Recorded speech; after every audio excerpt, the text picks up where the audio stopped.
My name is Daniel and I never thought my life would change so dramatically on an ordinary Tuesday evening in September. I'm a 28-year-old freelance graphic designer living in Boston, spending most of my days working from my small but cozy apartment in South End. My life was predictable, organized, and maybe a little too safe.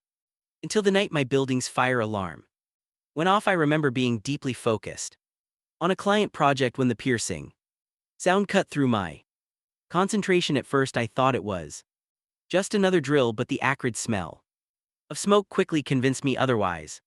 Grabbing only my phone and wallet, I joined the stream of residents heading down the emergency stairwell. That's when I first saw him, firefighter Henry Mitchell, though I wouldn't learn his name until later. He was directing people toward the exit, his strong voice carrying over the chaos. Even through the smoke and confusion, I couldn't help but notice his commanding presence. He was tall, probably around 62, with broad shoulders that filled out his firefighting gear impressively. Our eyes met briefly as I passed him, and despite the urgency of the situation, time seemed to slow for a moment. His eyes were an intense green, striking against his soot-smudged face. He placed a steady hand on my shoulder, guiding me toward the exit. "This way, sir," he said, his voice deep and reassuring. "Watch your step." It turned out that the fire had started in one of the apartments 2 floors below mine. While the damage was contained, we weren't allowed back into the building until the fire department completed their investigation. As we all gathered in the street, I found myself watching Henry work. He moved with purpose and confidence, coordinating with his team and checking on residents. An hour later, when things had calmed down and most residents had found places to stay for the night, I was still standing there, unsure where to go. My family lived on the West Coast, and while I had friends the city, I felt awkward about calling so late. Henry approached me, having shed his heavy outer gear. He was wearing a navy FDNY t-shirt that showed off his athletic build, and despite the late hour and obvious exhaustion, he still looked remarkable. "Do you have somewhere to stay tonight?" he asked, genuine concern in his voice. "I'm working on it," I replied, trying to sound more confident than I felt. He studied me for a moment, then pulled out a card from his pocket. "There's a hotel about 2 blocks from here that works with the fire department. They offered displaced residents a discounted rate," he wrote.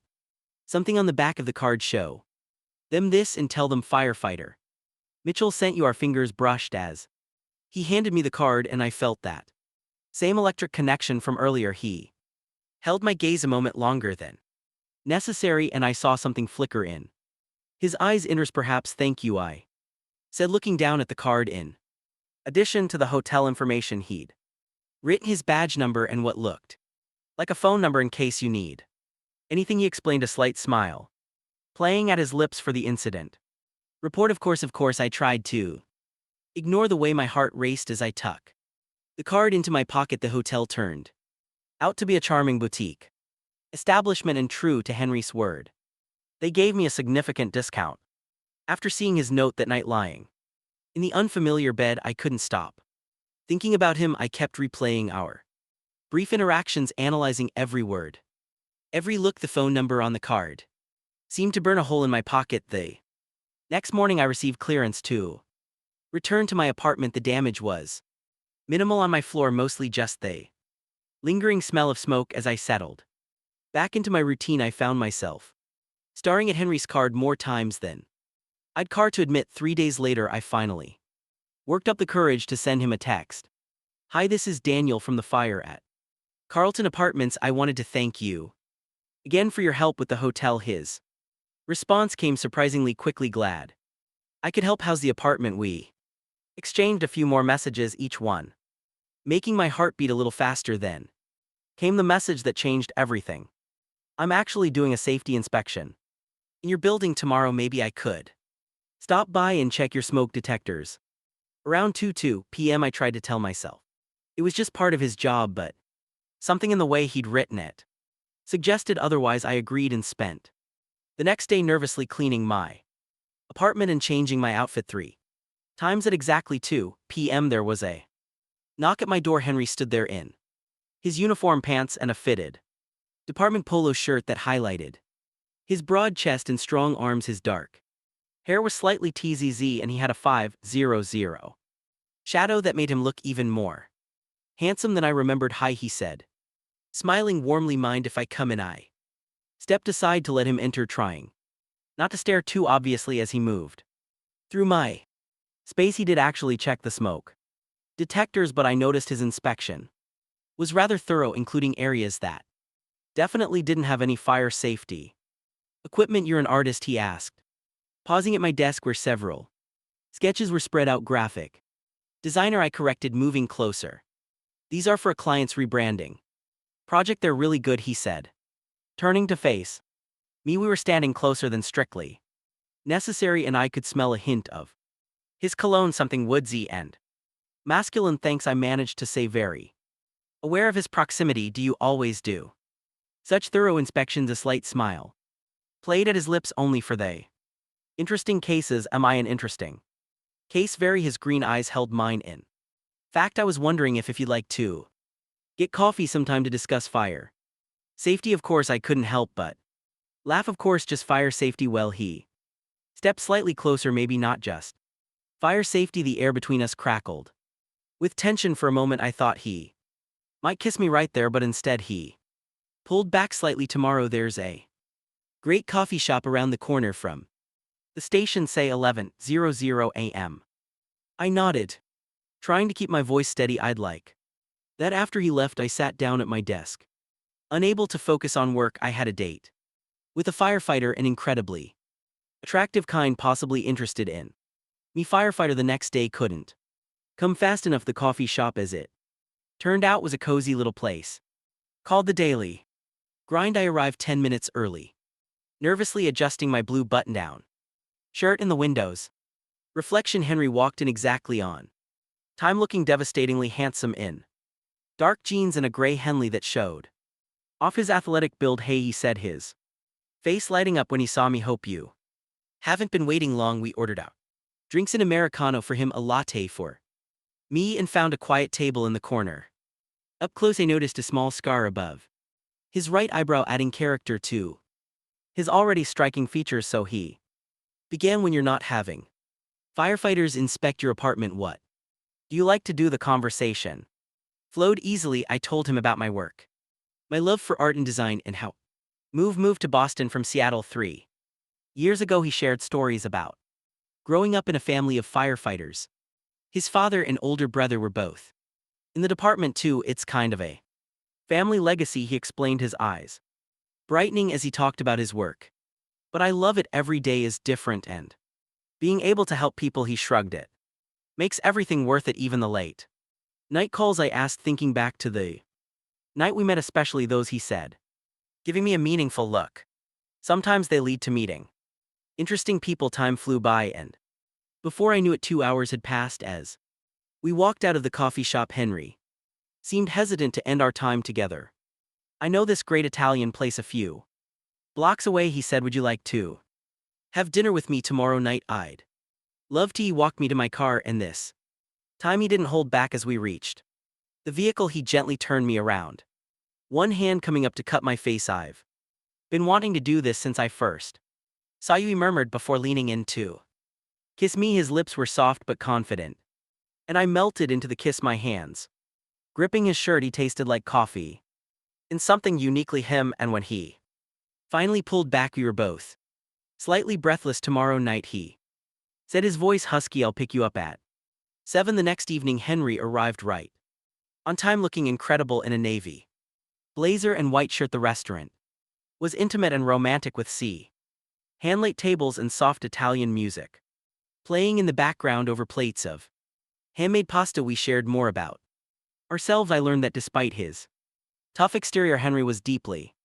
passionate about literature and could quote Shakespeare. He told me about his most challenging rescues, and I shared stories about my most demanding clients. Can I ask you something? He said as we shared a tiramisu that night at your building. Did you feel it too, that connection? I nodded, my heart rate racing. Yes, I thought I was imagining it. You weren't, he said softly, reaching across the table to take my hand. I actually volunteered to do that safety inspection just to see you again. Really, really Though I did actually check your smoke detector safety first, he winked after. Dinner, we walked along the waterfront.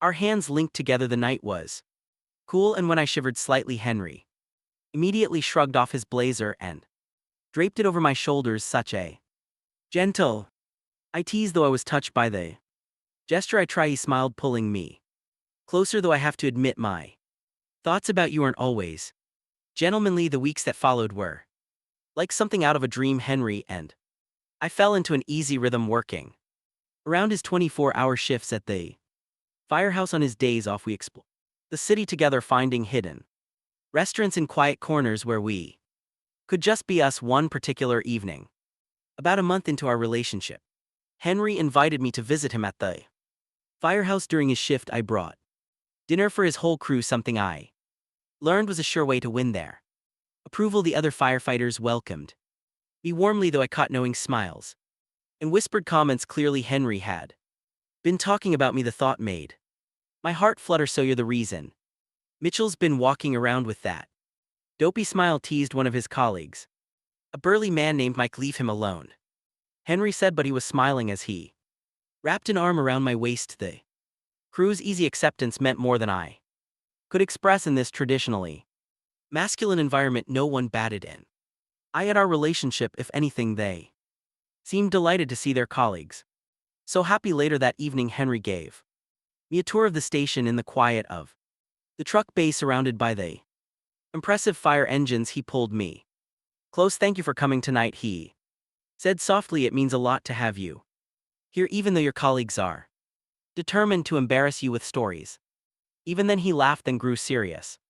You know, I've never brought anyone here before, never wanted to before I could respond. The alarm blared through the station. Henry immediately switched into professional mode, but he took a moment to kiss me quickly. I have to go, I'll call you when I'm off shift. I nodded, watching as he efficiently donned his gear and jumped onto the truck. As they roared out of the station, sirens blaring, I felt a mix of pride and concern. This was his life rushing toward danger while others ran away, and I was falling for him. Complicated schedule, and all the next few weeks brought us closer. Henry started keeping spare clothes at my apartment, and I found myself spending more time at his place, a cozy brownstone he'd inherited from his grandmother. We developed little traditions: coffee in bed on his days off, Sunday morning runs along the Charles River, though he always had to slow down for me, and quiet evenings cooking together. One rainy Saturday, about 2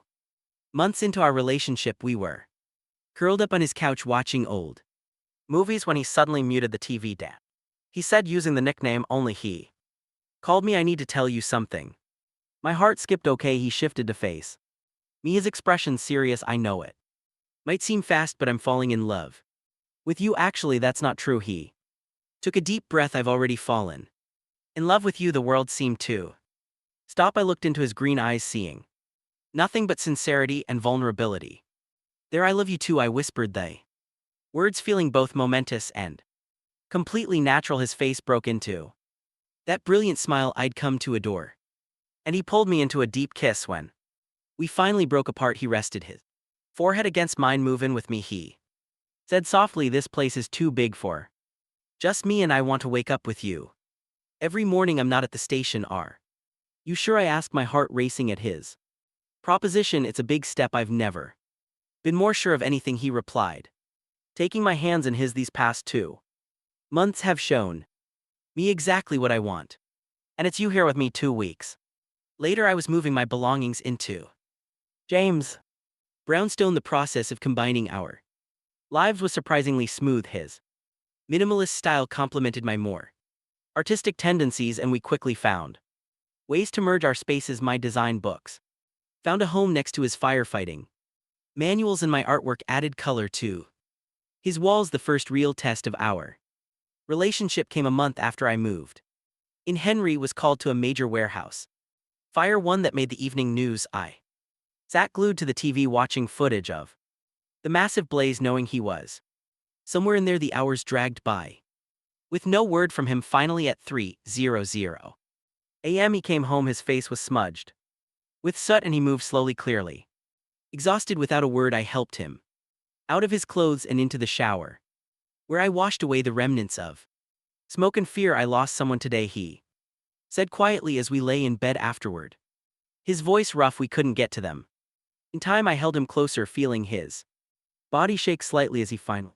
His professional facade crack that night showed me another side of Henry, the vulnerable man behind the brave firefighter, and I fell even more deeply in love with him. Spring turned to summer, and our life together settled into a comfortable rhythm. We hosted dinner parties for both his crew and my artist friends, creating an eclectic but wonderful chosen family. Henry's parents, initially hesitant about our relationship, grew to accept us after seeing how happy their son was. One warm evening in July, Henry suggested a walk through the public garden. The setting sun painted the sky in brilliant oranges and pinks as we strolled hand in hand near the bridge over the Swan Pond. He suddenly stopped. "Remember when you asked me if I was sure about moving in together?" he said, turning to face me. I nodded, puzzled by his serious tone. "Well, now I have another question for you, and I've never been more sure about anything in my life." My breath caught as he dropped to one knee, pulling a small box from his pocket. "Daniel, you walked into my life during a fire, and you've been lighting up my world ever since. Every day with you makes me a better person, a better firefighter, a better man. Will you marry me?" He opened the box to reveal a simple but elegant platinum band. Tears blurred my vision as I nodded emphatically. "Yes," I managed to say. "Yes, absolutely yes." The ring slid perfectly onto my finger, and Henry stood to kiss me deeply as scattered applause broke out from nearby park goers who had witnessed the proposal. "I love you," he whispered against my lips. "Even when I'm running into burning buildings, my heart is always running home to you." The wedding planning brought its own set of challenges and joys. We decided on a fall ceremony, choosing a restored historical firehouse that had been converted into an event space, a perfect blend of our worlds. Henry's fellow firefighters insisted on creating a water cannon salute for us to walk through, a traditional firefighter wedding custom. The day itself dawned clear and crisp, perfect October weather.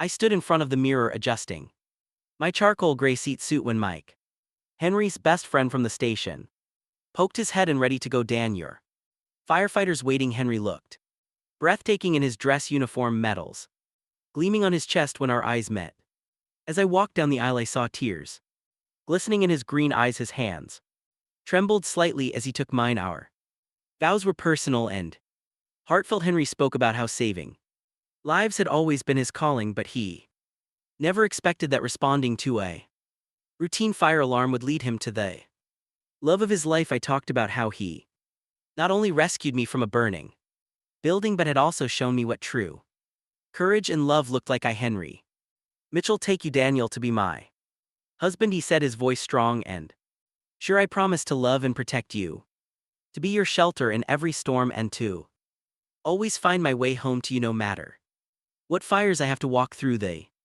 reception was a beautiful chaos of traditions from both our worlds. The firefighters performed their ceremonial customs while my artist friends had created an incredible multimedia installation celebrating our love story. Henry's father, who had been initially uncertain about our relationship, gave a touching speech about how love knows no boundaries and how proud he was to welcome me to the family. As we danced our first dance to "At Last" by Etta Henry, I rested my head on his shoulder. "Happy," he murmured into my ear. "More than I ever thought possible," I replied later that night as we drove away from the reception under another water cannon salute. Henry squeezed my hand. "You know," he said, "that fire alarm that brought us together wasn't actually a coincidence." I turned to look at him.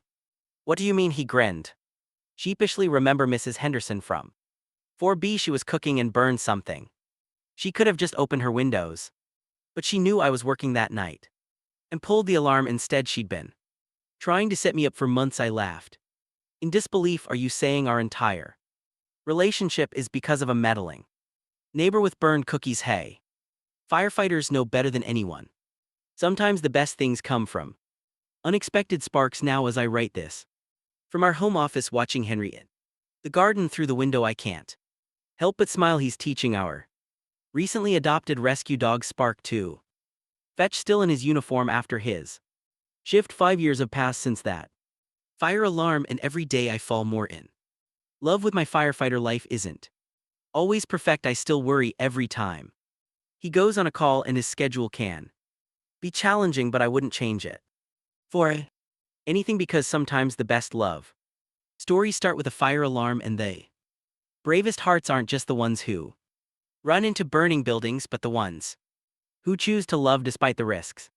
Henry catches me watching and waves that brilliant smile, still making my heart skip a beat. Tonight we'll have dinner with his crew. Tomorrow we'll continue planning our next adventure, and through it all, we'll face whatever fires life brings together, 'cause that's what love is, not the absence of flames, but finding someone worth walking through them with. And I found my firefighter, my hero, my heart's home.